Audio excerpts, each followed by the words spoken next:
Honorable Prime Minister, Shri Narendra Modi ji, distinguished guests, ladies and gentlemen. It is my honor and privilege to welcome you to the Economic Times Global Business Summit. This summit is particularly special because we meet in a physical format after 2 years, leaving behind the devastation caused by the pandemic.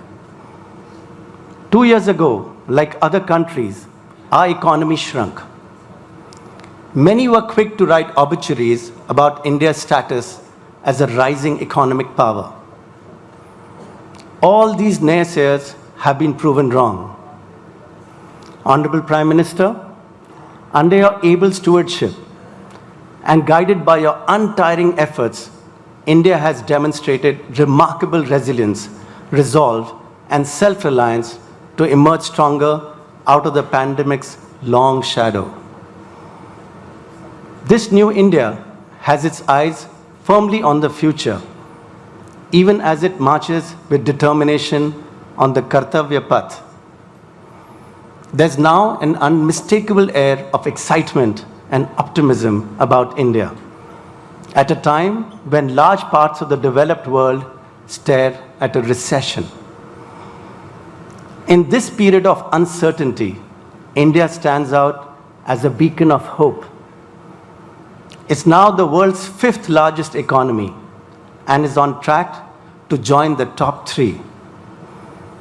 It'll be one of the major engines of global growth in the years ahead, thanks to the manner in which our Prime Minister has combined Gati and Shakti.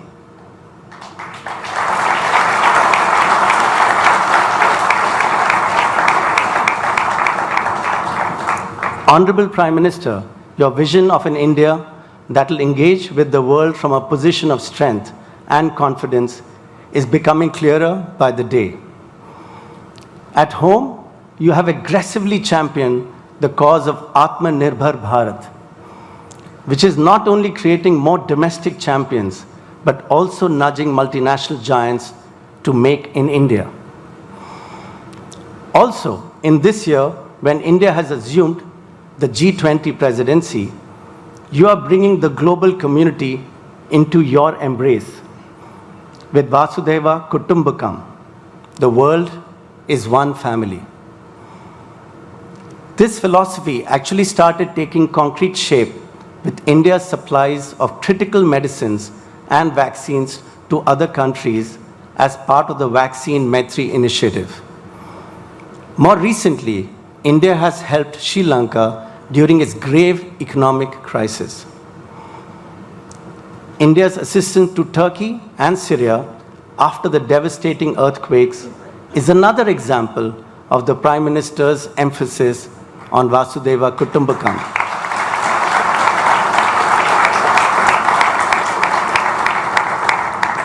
As we enter Amrit Kal, India under Prime Minister Modi ji's leadership has found confidence in articulating an India First policy, driven by growing economic, military, and diplomatic prowess, as well as a sense of optimism about the future. As the Russia-Ukraine crisis has escalated, India's nuanced and measured response stands out as an example of this approach. Global leaders are now looking towards our Prime Minister to help end the conflict. Honorable Prime Minister, your unwavering commitment to nation building is reflected in the policies that you have so painstakingly crafted. India's COVID vaccination program stands out globally. It has ensured that we have escaped multiple waves of the pandemic.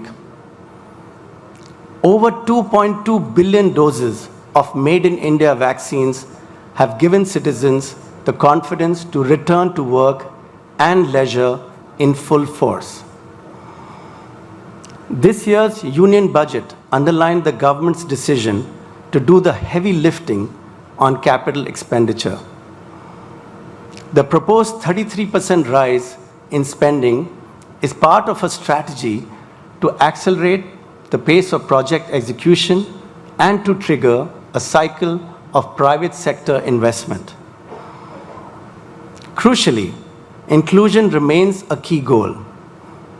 Sabka Saath, Sabka Vikas, Sabka Prayas is a guiding principle of this government. Debates and discussions are core characteristics of a vibrant democracy.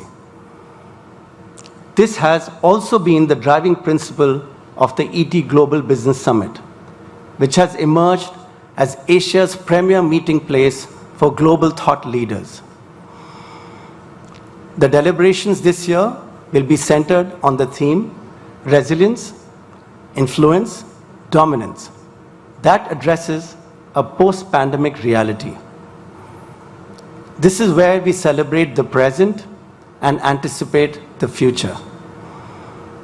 Honorable Prime Minister, there cannot be a better person than you, a champion of reforms and innovation, and a towering global leader today to set the context for this year's ETGBS. We look forward to your address for inspiration and guidance. Before that, I invite my elder brother, Mr. Vineet Jain, Vice Chairman and Managing Director of the Times Group, to deliver a special address. Thank you.